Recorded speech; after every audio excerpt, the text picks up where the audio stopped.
Learning how to hold angles in Valorant is one of the most important skills in the game, so understanding this will win you a lot of games. Yo, what is up homies? It's Valorant Bone here, back with another video. In this video, I'll be going over the different types of angles you can hold in Valorant and what benefits each angle can give you. But without further ado, let's jump right into the video.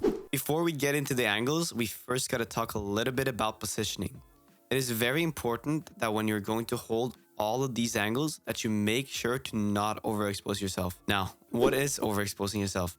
Overexposing yourself is when you're holding an angle but you can be shot from multiple sides. Think of it as if you're holding an angle but you can be shot from either behind or from left or right. Try therefore to always isolate angles. I know it's hard with a lot of these, but if you have the option to only be seen from one angle, almost always prioritize this, as this will make you a lot harder to kill.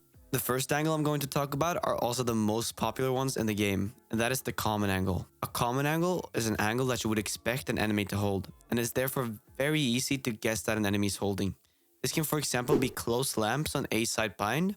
This is an angle that a lot of enemies will expect. It is therefore quite easy to pre-fire for the enemies. Pre-fire means to shoot before even seeing the enemy. It is usually therefore used where you think someone would be, sort of like a guessing shot, to put it short and sweet. You therefore want to make your peaks on the common angles quite unpredictable, meaning you want to have weird timings on when you peak those angles to create opportunities for you to get some frags. Try therefore to stay very unpredictable with your timings on these angles to confuse enemies. Another way you can utilize common angles is if you use them to bait for a person holding an off angle. This is something I'll come back to in a second. The second angle that is important to know is known as off angles. Off angles are angles that are very unexpected and that often catches the opponents off guard, granting a small window in time where you can get the first shot off. The off angles often have a change in elevation or usually involve playing a spot that is quite close to a common angle. Now, back to what I was talking about earlier. You can use the common angles to bait for either teammates or that the teammates use to bait for you. What I mean by this is that your teammate peeks a common angle, which grants you time to set yourself up with an off angle.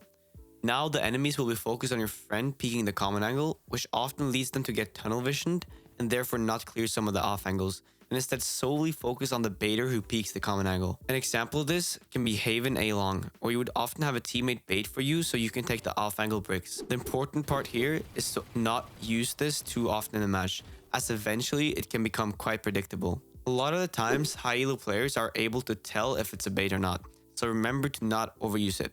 Another important thing to take away from here is that it's very important to use an agent that can easily get a kill and get out, like Reyna, Jett, or Chamber, as you will trade it 99% of the time if you don't get out quickly. That's why you often see enemies or players only hold off angles with Jett, Reyna, or Chamber, as they're very high risk, high reward, so you want to have a get out of jail free card, so you can really minimize the risk while maximizing the reward. The last type of angle I want to talk about are one and done angles. One and done angles are angles in which you sit in a common spot that the enemies usually clear, often only granting you one kill as you will trade it very fast.